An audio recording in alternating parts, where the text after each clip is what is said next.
J'ai pris sur moi de dire je vais voyager, je vais consulter, comprendre qu'est-ce qui ne marche pas, sans regarder tel camp ou tel camp.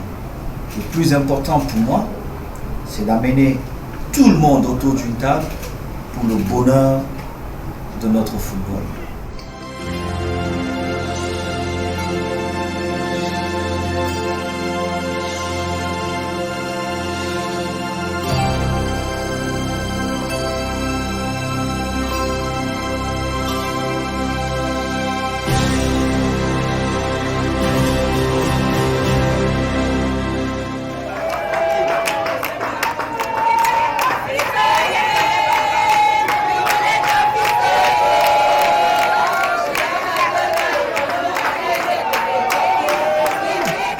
Celui-là qui a toujours eu d'énormes avantages, qui a su se placer au bon endroit, au bon moment, c'était systématiquement le buteur. Majesté, vous semblez savoir que ce digne fils, depuis dans le stade, il en marque aujourd'hui dans la vie civile, plein de succès, plein de promesses. Majesté, vous avez devant vous cet enfant, notre enfant, plein d'atouts.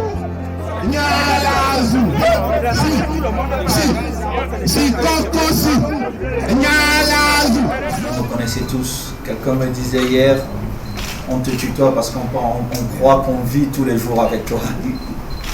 Donc, ma venue, elle est vraiment simple. Elle est vraiment simple. Il y a quelques années, on se plaignait qu'on n'avait pas des infrastructures. Son Excellence, M. Paul Biya, notre président, il nous a permis d'avoir ces infrastructures.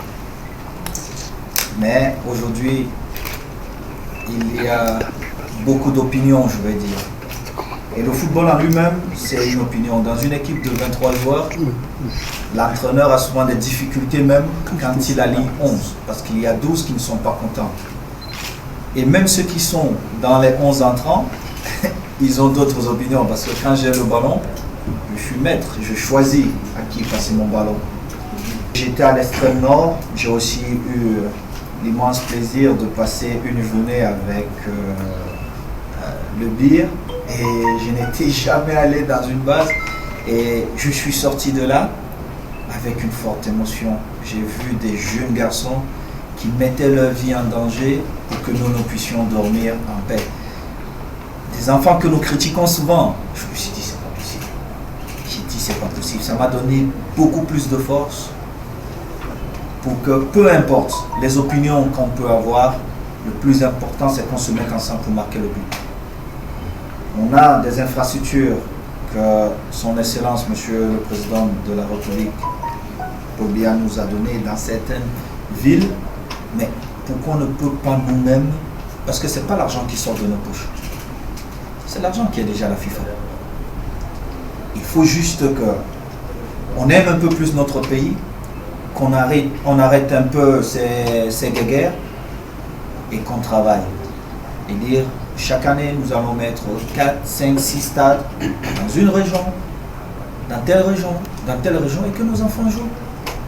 Moi-même, tout à l'heure, je venais ici, je disais à Patrick qui me conduisait, j'ai dit, mais qu'est-ce que la route là est bonne. Je suis fier. Quand je suis au stade et qu'un étranger arrive, il me dit, Samuel, vos stades sont tellement beaux, je suis très heureux. Parce que ce sont les stades des Camerounais, c'est le nom des Camerounais qui est bien vu de l'autre côté. Quand les journalistes d'une grande chaîne de télévision française font des commentaires et ils disent, c'est l'une des plus belles CHAN que j'ai dit, moi je suis heureux. Je suis heureux en tant que Camerounais de voir le nom de notre beau pays aller encore plus haut. Donc voilà ma démarche qui est vraiment simple. Je vais plutôt, avec votre permission, cher père, laisser les différents acteurs du football parler. Et après, nous nous retrouverons dans quelques semaines, nous allons continuer à discuter, mais le but final pour moi, peu importe du bord qu'on se trouve, qu'on sache qu'on joue dans la même équipe et qu'on a le devoir de faire jouer nos enfants. Pour moi, mes petits frères. Ça, c'est notre devoir. Mais peu importe, on peut avoir une idée, j'aime pas tel, non. On met ça de côté, on regarde dans la même direction et qu'on marque ce but. Donc voilà ma démarche, cher père, qui est vraiment simple pour aider notre football. Je vous remercie.